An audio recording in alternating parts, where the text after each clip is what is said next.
menolong. Datang kepada Nabi Ibrahim, datang kepada Nabi Musa, datang kepada Nabi Isa, semua tak dapat memberikan bantuan dan pertolongan. Pertolongan tak ada lagi. Pintu maaf sudah tertutup, pintu ampunan sudah tidak terbuka. Satu-satunya pertolongan yang datang adalah dari baginda Rasulullah sallallahu alaihi wasallam.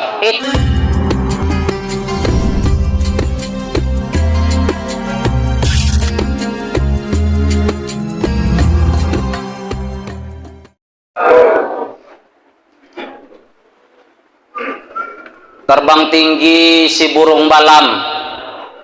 Ay, sunyi pula. Terbang tinggi si burung balam. Kan begitu. Perginya petang, baliknya pagi. Bagi ibu-ibunya yang tak jawab salam, saya doakan lakinya kawin lagi. Assalamualaikum warahmatullahi wabarakatuh. Kalau urusan kawin-kawinnya bapak ini ketawa aja kerjanya, hobi kali lah nampaknya. Innal hamdalillah, la haula wala quwata illa billah.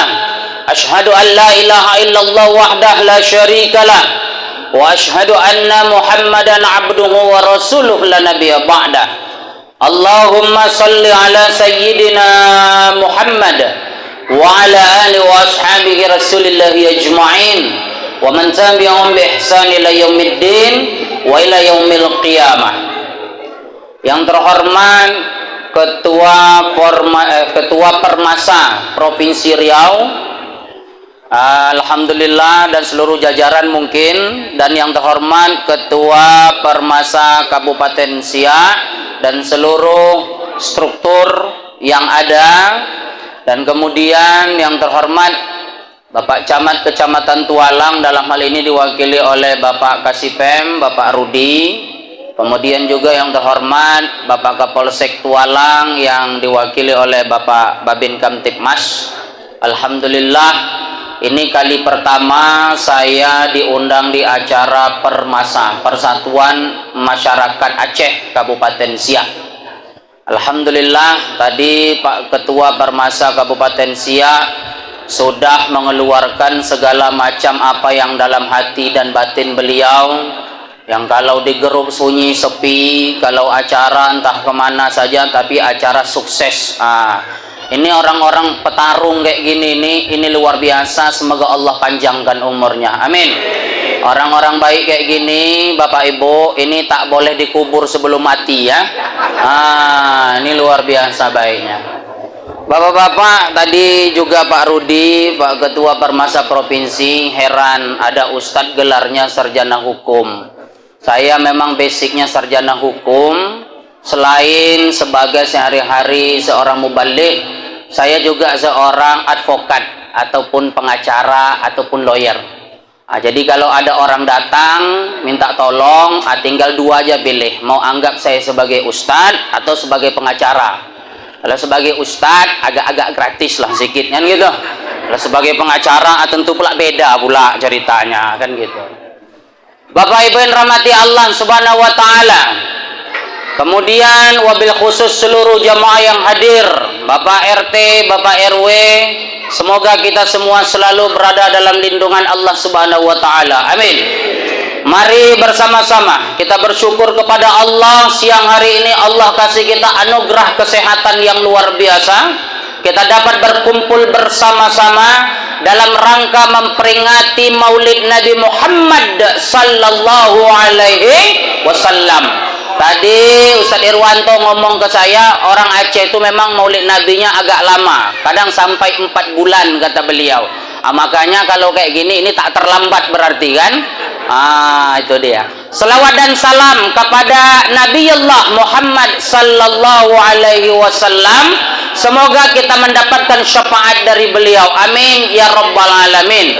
Tadi diawali dengan berselawat bersama-sama, membuktikan bahwa kita cinta dan sayang dan rindu kepada baginda Rasulullah sallallahu alaihi wasallam. Nabi Muhammad itu tadi disampaikan di sambutan sebelumnya adalah orang yang dapat memberikan syafaat, Bapak Ibu. Nanti ketika kita sudah tidak lagi berada di dunia, ada namanya Yaumul Mizan, hari pertimbangan, di mana amal baik dan amal buruk manusia akan ditimbang oleh Allah. Bagi orang-orang yang dia dapat kebaikannya lebih berat daripada keburukannya, maka dia senyum-senyum saja. Udah tahu dia tempatnya di mana. Tapi yang dapat keburukannya lebih berat daripada kebaikannya, ada mulai suntuk mukanya hitam pening deh itu. Karena dia tahu di mana keburukannya lebih berat. Datang dia minta tolong kepada Nabi Adam, bapaknya para manusia. Nabi Adam tak sanggup menolong. Datang kepada Nabi Ibrahim, datang kepada Nabi Musa, datang kepada Nabi Isa. Semua tak dapat memberikan bantuan dan pertolongan. Pertolongan tak ada lagi. Pintu maaf sudah tertutup. Pintu ampunan sudah tidak terbuka. Satu-satunya pertolongan yang datang adalah dari baginda Rasulullah sallallahu alaihi wasallam. Itulah yang disebut dengan syafaat. Lantas siapa yang mendapatkan syafaat, Ustaz? Adalah orang-orang yang selalu berselawat kepada Innallaha wa malaikatahu yusalluna 'alan nabi. Sesungguhnya Allah dan para malaikatnya yusalluna 'alan nabi, berselawat kepada Nabi. Ya ayyuhalladzina amanu, hai orang-orang yang beriman, kata Allah, sallu alaihi, berselawatlah kepada Nabi. Makanya rugi kita kalau tak selawat.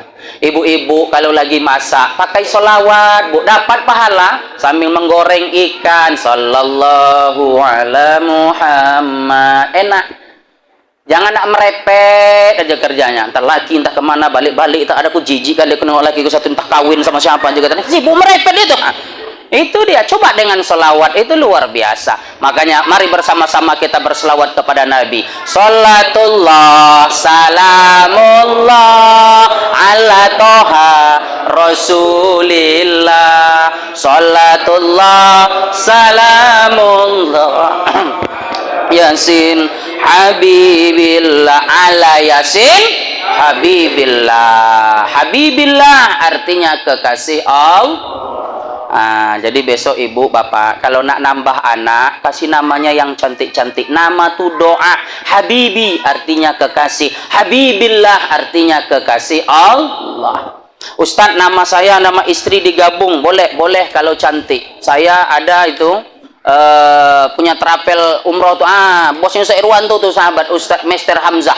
Nama anaknya tuh ada Hafi. Itu gabungan dari nama emak dan bapak. Ada Hafi, anak dari Hamzah dan Evi. Mantap dia.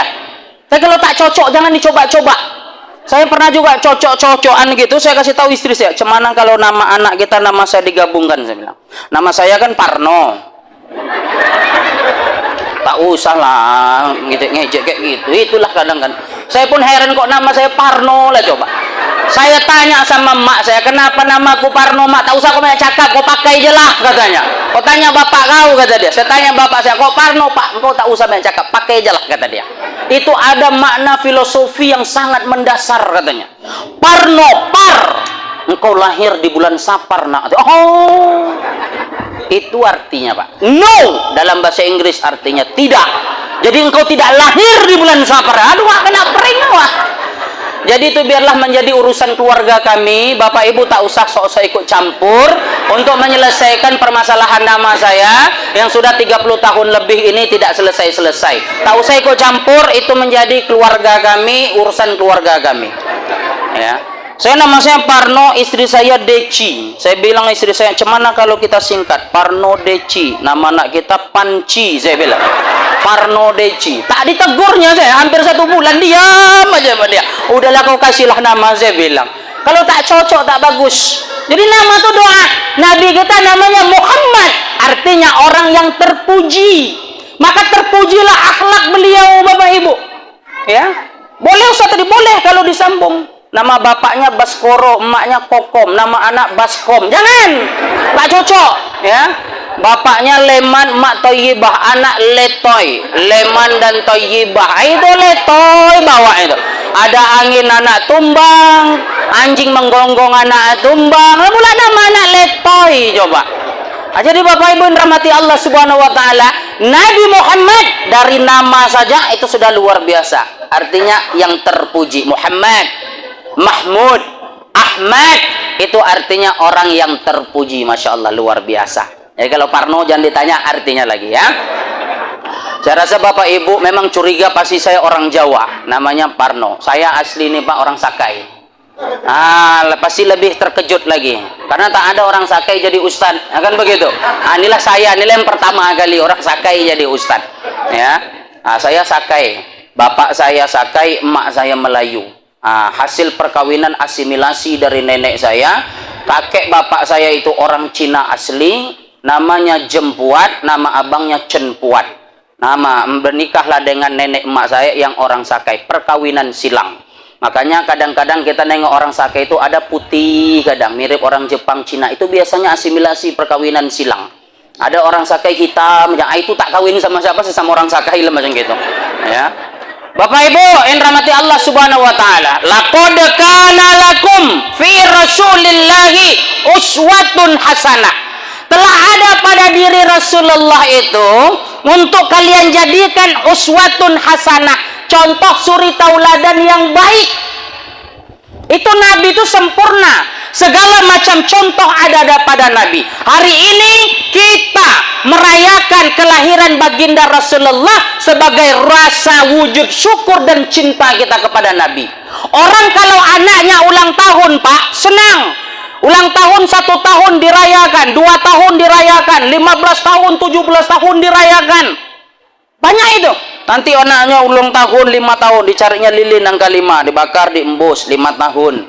Ada kakek-kakek bertingkah pula, umur dah 70 tahun, dicarinya lilin 70 biji. Cucunya nanya, untuk apa banyak lilinnya kek? Nggak usah main tanya kau, 70 nih. Ya tadi ya. Rupanya tuh simbol 70 tahun, 70 biji lilinnya. Bertingkah kakek itu ikut niup lilin pula, baru 5 lilin tak hembus, terakhir kakek itu ngembus napas terakhir dia, tak kuat dia, tak mati lilin tuh kakek itu yang mati duluan. Jadi masalah, orang cinta kepada anaknya dirayakan ulang tahun anaknya. Hari ini memperingati kelahiran baginda Rasulullah Sallallahu Alaihi Wasallam. Kita jadikan Nabi itu sebagai contoh suri tauladan yang baik bagi kita. Apa akhlak Nabi Ustadz? Allahu Akbar. Akhlak Nabi itu banyak Bapak Ibu. Nabi itu orang yang sabar pertama. Nabi itu pernah lewat, setiap lewat di tempat itu, ada laki-laki dia tidak Islam, kerjanya meludah Nabi, menyumpah Nabi. Nabi slow aja. Suatu ketika Nabi lewat, kok tak nampak batang hidung kawan tuh. Nanya Nabi sama sahabat, ainal fulan, di mana dia? Kata Nabi, wahwal marid ya Rasulullah, dia sakit. Terkejut Nabi, sakit. Nabi pulang ke rumah, diambil gandum, kurma, anggur, apa yang ada dibawa sama Nabi. Kemudian Nabi jenguk dia, Nabi ketok pintu, man fil kharij, kata dia, siapa di luar? Ana Muhammad. Terkejut dia, Muhammad yang setiap hari aku ludah, yang setiap hari aku sumpah, datang menjengukku sakit, kata dia. Masuk Nabi. Apa kata laki-laki yang dijenguk tadi? Dia tak Islam, kerjanya menyumpah Nabi, meludah Nabi. Muhammad, engkau adalah orang yang paling aku benci. Engkau adalah musuhku yang paling nyata. Aku ludah, aku sumpah, aku serapah engkau setiap hari. Hari ini beberapa hari yang lalu aku terbaring sakit. Belum ada orang yang datang menjengukku kecuali engkau orang yang pertama kali, Muhammad.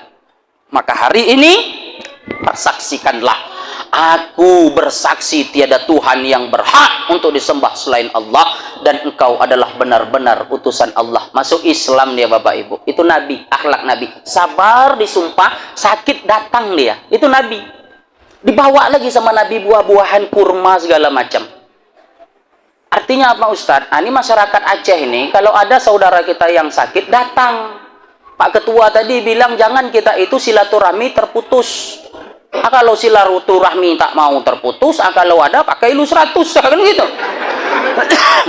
Datang, jenguk, panjangkan umur kita, murahkan rezeki kita dengan silaturahmi. Ada yang sakit datang, Nabi udah contohkan bawa buah-buahan.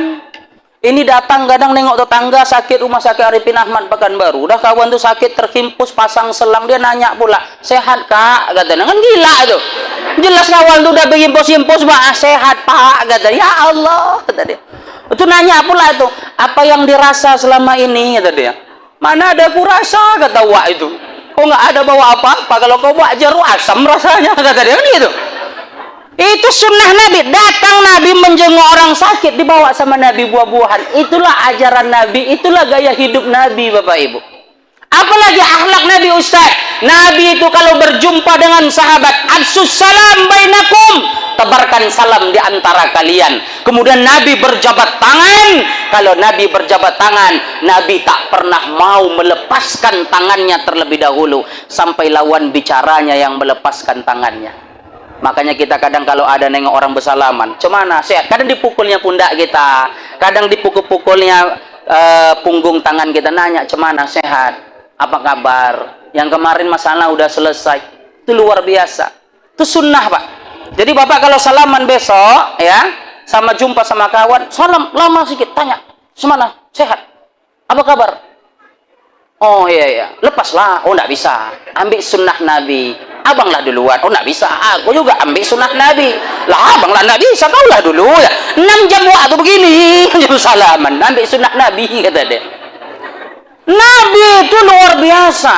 Banyak contoh gaya hidup Nabi yang harus kita ambil jadikan pelajaran, Bapak Ibu yang dirahmati Allah Subhanahu wa taala. Tema kita hari ini dengan memperingati Maulid Nabi Muhammad sallallahu alaihi wasallam, kita tingkatkan silaturahmi agar memperbanyak saudara, panjang umur, melancarkan rezeki serta melapangkan kubur kita. Kata Nabi sallallahu alaihi wasallam, kalau kalian mau dimurahkan rezeki kalian, dipanjangkan umur kalian, maka jaga silaturahmi. Bisa murahkan rezeki silaturahmi, Ustaz? Bisa. Bisa melunasi hutang silaturahmi, Ustaz? Bisa. Ibu punya hutang 200.000, bapak punya hutang 200.000, tak lunas-lunas, coba silaturahmi agak ke 50 rumah satu hari itu. Adanya duit 200, Kak? Tak ada. Pindah rumah berikutnya. "Kak, macam gini sebetulnya, cemana ya? Aku pun dah nggak enak kali, kalau bisa pakailah 200. Dapat rumah ke 30, pasti lunas itu. Aku nggak ada, aku 50, pakailah 50 dulu. Nanti rumah berikutnya pakailah 50, dapat 200, lunas itu. Maka silaturahmi itu bisa memurahkan rezeki dan bisa melunaskan hutang. Kalau hutangnya 20 juta, Ustaz, pakailah otaknya 20 juta, hajab juga tumpur orang kayak gitu. Jadi Bapak Ibu yang rahmati Allah Subhanahu wa taala, la yadkhulul jannah qati'ur rahim. Tidak akan masuk surga orang yang memutuskan silaturahmi. Itu luar biasa. Makanya mumpung kita hidup di dunia, handai taulan jiran tetangga, baik-baiklah dengan mereka. Tadi Pak Ketua Kabupaten sudah hampir 3 kali ngantar mayat ke Aceh, katanya. Itu bagian daripada kemanusiaan. Itulah sosial pentingnya kita hidup bersama-sama, hidup berdampingan. Tetangga ini, Bapak Ibu, adalah orang yang paling pertama bisa kita minta tolong. Ibu bapak mengandalkan keluarga kaya di kampung, tak pakai kalau di perantauan, tak pakai. Kalau Bapak Ibu tengah malam WC kamar mandi terkunci, tak bisa terbuka, sesak mau buang air besar, ibu bapak tak pulang kampung ke PD Aceh sana, pasti numpang rumah tetangga. "Assalamualaikum, Kak." "Waalaikumsalam." "Aku cemana nak ngomong sama Kakak, udah terujung kali nih, Kak, numpanglah kamar mandi," kata. Pasti gitu. Tak mungkin ibu bangunkan laki, "Ibu, bang, ayolah, hidupkanlah mobil balik kampung kita, WC kamar mandi terkunci." La ilaha illallah. Sampaikan, dia sudah keluar itu. Ya, pasti kita mengandalkan orang-orang terdekat. Maka yang harus kita jaga adalah bagaimana kita menjalin, memupuk silaturahmi kekeluargaan ini, jangan sampai terputus. Caranya, Ustadz, mulai jaga lisan, jangan menceritakan aib tetangga, jangan menceritakan keburukan orang. Itu pentingnya kita menjaga silaturahmi dengan orang terdekat. Sampai Nabi mengajarkan kepada kita, kalau engkau mau masuk ke rumah orang, kata Nabi, jadilah seperti orang buta. Kalau engkau mau keluar dari rumah orang, jadilah engkau seperti orang bisu. Maksudnya, Ustadz, masuk ke rumah orang, tak usah tengok aib orang, diam aja, tak usah komentar. Apapun yang ada dalam tuh itu hak milik orang, nggak usah kita komentar. Diam aja seperti orang buta, macam tak tahu apa-apa. Ini masuk berkunjung silaturahmi ke rumah orang, kadang protes pula dia itu. La ilaha illallah, kak, kulkasnya kok di kamar mandi, kata. Lah biarkan aja lah. Entah dia nak mendinginkan bajunya kan tak tahu, Wak.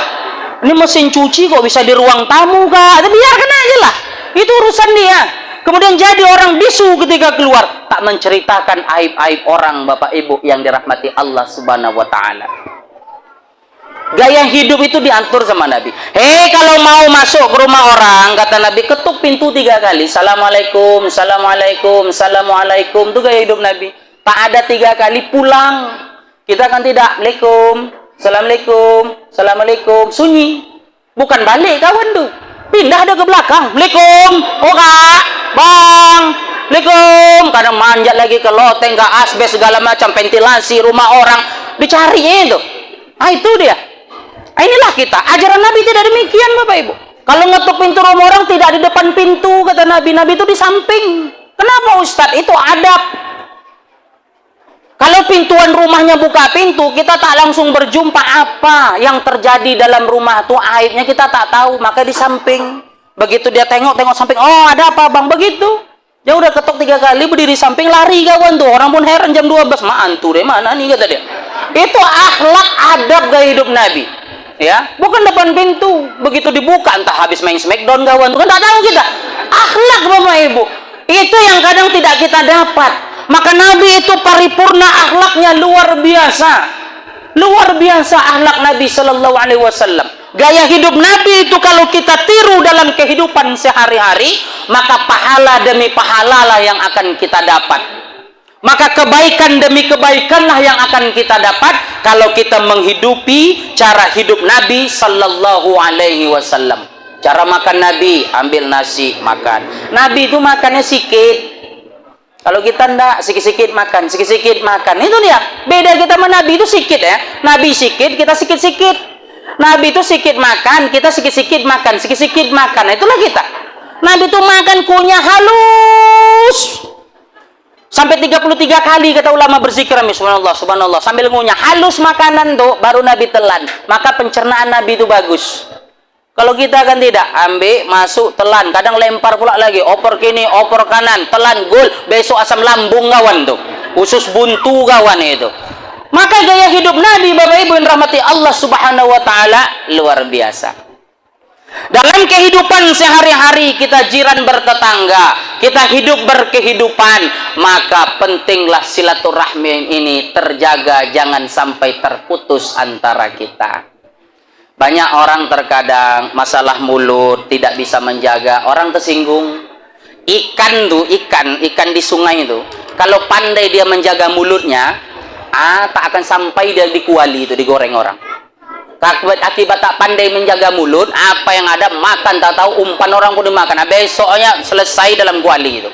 Itu kalau pandai kita menjaga mulut, Bapak Ibu yang rahmati Allah Subhanahu wa taala, maka orang pun tak sakit hati dengan kita. Inilah kepribadian Rasulullah dalam kehidupan sehari-hari, dalam berkehidupan berkeluarga. Nabi itu mencontohkan beliau sebagai betul-betul sosok kepala rumah tangga yang bertanggung jawab. Itu luar biasa. Itu luar biasa. Bapak-bapak, sebagai orang Aceh yang saya tahu, itu syariat Islamnya hidup berdiri tegak luar biasa. Tentu ada cerminan jati diri keislaman sejati yang ada pada diri orang Aceh. Alhamdulillah luar biasa. Tadi disampaikan oleh Bapak Kasipem, pengetahuan beliau, orang Aceh kalau merantau kemana-mana pasti mendirikan musola. Ini luar biasa. Hari ini tegak berdiri di sini, maka itu tandanya orang-orang Aceh hatinya dekat dengan masjid. Ibu-ibu, kalau lakinya tak mau ke masjid, semangatkan. Ayo bang, rajin semangat ke masjid bang, malu kita bang, semangat kan bu? Nggak bisa bangun ustadz lakiku kalau sholat subuh ustadz, ya agak-agak dipegang-pegang sedikit itu telapak kakinya, bangunkannya pakai taktik. Itu kakinya digelitik-gelitik sedikit, kena tunjang ustadz, jangan di depannya, agak di samping sedikit. Bang, bangun bang, tak bangun ustadz, agak naik sedikit. Ke betisnya bang, bangun bang, pegang sedikit, tak naik ustaz, agak naik sedikit. Bangun bang, bangun bang. Tak bangun Ustaz. Jangan naik lagi, siram air aja lah. Ya. Bapak Ibu yang rahmati Allah Subhanahu wa taala. Nabi itu mencontohkan bagaimana dalam kehidupan berumah tangga yang baik dan betul. Nabi mencontohkan beliau sebagai sosok kepala rumah tangga, sebagai imam, maka kita bapak-bapak harus juga mencontoh bagaimana sosok dan perilaku Nabi. Kalau ingin rumah tangga yang bahagia, maka hidupkanlah gaya-gaya hidup Nabi. Tadi syafaat pertama orang yang berselawat. Syafaat siapa lagi yang bisa memberikan Ustaz? Ada ternyata Al-Quran. Al-Quran bisa datangkan syafaat Ustaz? Bisa. Kata Nabi SAW, Iqra'ul Quran fa innahu ya'ti yaumal qiyamah syafi'an li ashabi. Baca Al-Quran, kata Nabi. Kenapa harus baca Quran? Fa innahu ya'ti yaumal qiyamah. Karena Al-Quran akan datang pada hari kiamat. Ngapain dia? Syafi'an li ashabihi. Dia akan memberikan syafaat kepada orang yang membacanya. Maka Bapak Ibu yang rahmati Allah Subhanahu wa taala, mulai dari sekarang mari bersama-sama kita tingkatkan Al-Qur'an dalam rumah kita. Zayyinu buyutakum bitilawatil Qur'an. Hiasi rumahmu dengan bacaan Al-Qur'an. Ini Maulid Nabi, kita harus hati kita Qur'ani. Silsilah Nabi kita harus tahu. Kalau tak tahu silsilah Nabi, malu kita. Saya pernah tanya sama jamaah, siapa nama kakek Nabi? Abu Thalib. Siapa nama paman Nabi? Abu Thalib. Dia tak tahu. Dia tak bisa membedakan Abdul Muthalib dengan Abu Thalib. Dia nggak tahu dia. Siapa kakek Nabi? Abu Thalib. Siapa kakek Nabi? Abu Thalib. Paman Nabi? Abu Thalib. Saya kasih mik, siapa kakek Nabi? Alif. Begitu dia. Tak tahu dia. Kan malu kita. Sudah azan belum? Belum. Makanya Bapak Ibu yang rahmati Allah Subhanahu wa taala, mari bapak-bapak kita sebagai kepala rumah tangga, tanggung jawab kita besar, Pak. Kullukum ra'in wa kullukum mas'ulun an ra'iyatihi. Setiap kamu adalah pemimpin dan setiap kamu akan dimintai pertanggungjawaban atas apa yang kamu pimpin. Tak berhasil kita memimpin rumah tangga kita, malu kita bapak-bapak. Ibu-ibu tak mampu memimpin rumah tangganya, mendidik anaknya, malu kita. Karena apa? Wa kullukum mas'ulun an ra'iyatihi. Setiap kamu akan dimintai pertanggungjawaban atas apa yang kamu pimpin. Anak kita harus bisa kita pimpin menjadi anak yang soleh-soleha. Itu luar biasa. Ini pengajian kayak gini, kalau pengajian permasa tuh Bapak Ibu, saya sarankan bawa anaknya. Kok gitu Ustadz? Bapak Ibu sudah meninggal, anaknya masih tetap menjalin silaturahmi. Bawa, biar anaknya sama anak si Fulan saling kenal. Orang tuanya tak ada, silaturahmi berlanjut terus ke anaknya. Itulah silaturahmi yang tak terputus. Makanya bawa, anak itu dibawa, Bu. Tanggung jawab Ibu. Kalau belum anak sekolah, bawa. Ibu pergi wirid, habis hari sholat Jumat wirid, bawa anaknya. Kok gitu Ustadz? Kalau nanti anak ibu sudah dewasa, sudah gadis, dia berumah tangga, maka dia akan teringat-ingat, oh emakku dulu pernah bawa aku wirid, ikut wirid dia besar. Itu anak luar biasa. Ustadz, anak dibawa wirid, iya. Anak aku 10 Ustadz. Pikir-pikir, ini bangkrut tuan rumah yang menyiapkan makanan sebanyak itu. Terakhir tuan rumah senyum cuman gigi rapat. Masuk kah? Masuk, kata dia. Ajab kali ya, tumpur kayak ini bang, kata dia. Diganti-gantian. Itu luar biasa. Begitulah caranya agar kita bagaimana menerapkan anak kita agar mereka nanti ketika dewasa betul-betul mereka melihat tingkah laku dan perilaku daripada orang tuanya. Anak nih Bapak Ibu, ingatannya itu 2 kali lebih kuat. Diajarkan kecil sampai besar teringat-ingat. Saya sampai sekarang tak berani duduk di atas bantal, Pak. Tak berani saya.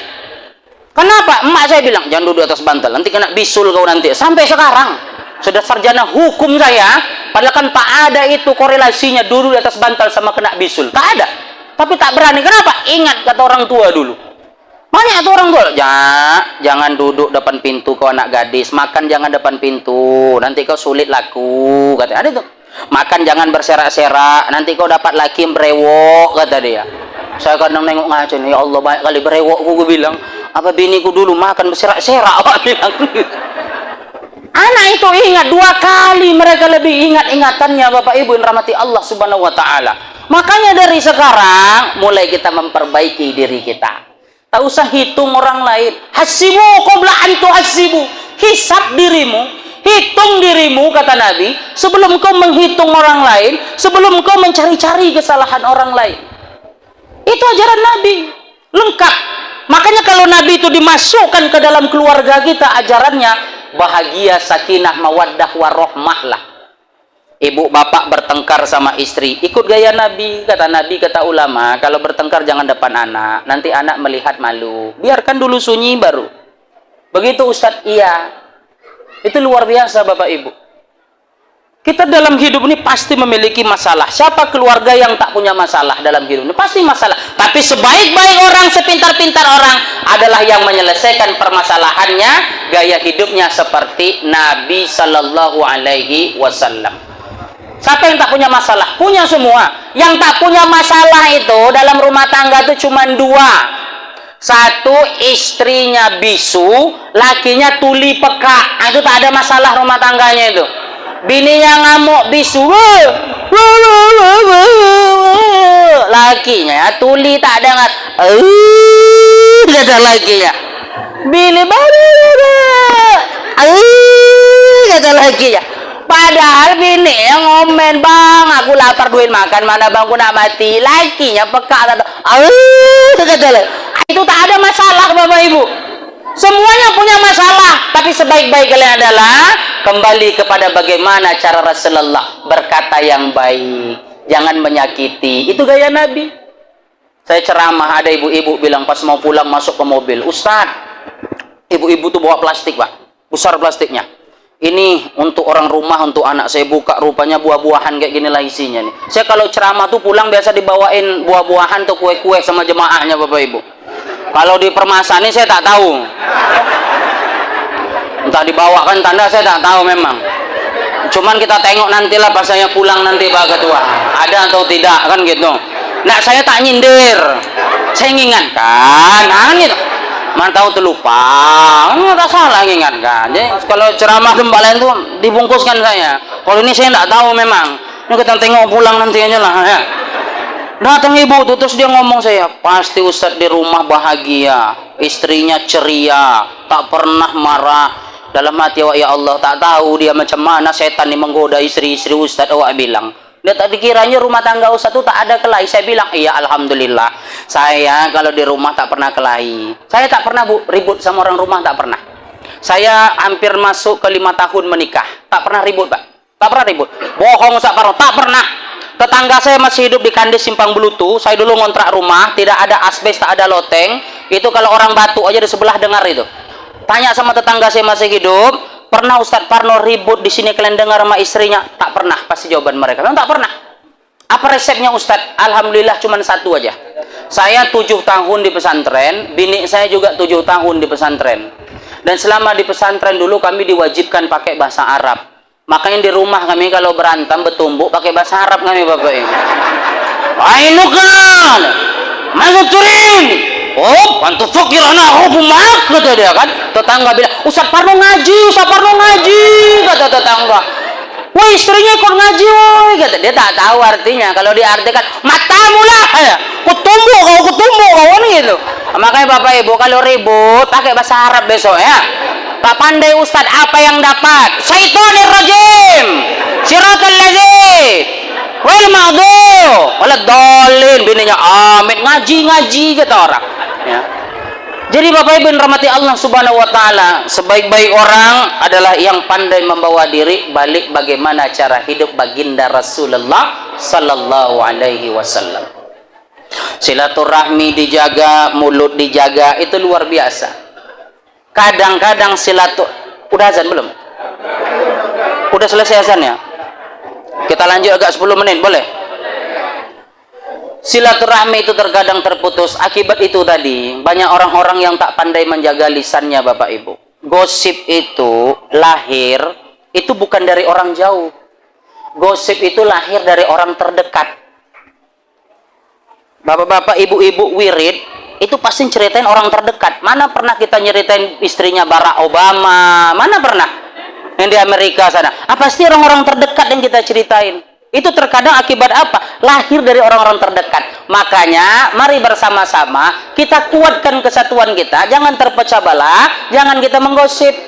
Ini ibu-ibu ini kadang wirid itu, ya Allah, luar biasa gosip itu. Kadang ada bendaharaan niatnya baik, Bu, ini si Anu sakit, kita kumpul duit satu orang 20.000, lakinya masuk rumah sakit sudah diopnamin 6 hari. Ada yang ngomong tuh, muak kali aku nesen aku sakit kemarin, bininya dia sakit, kemarin anaknya sakit, sekarang lakinya sakit, candu kali masuk rumah sakit. Kata, la ilaha illallah. Siapa yang candu? Memang sawan tuh, memang sakit kawan tuh.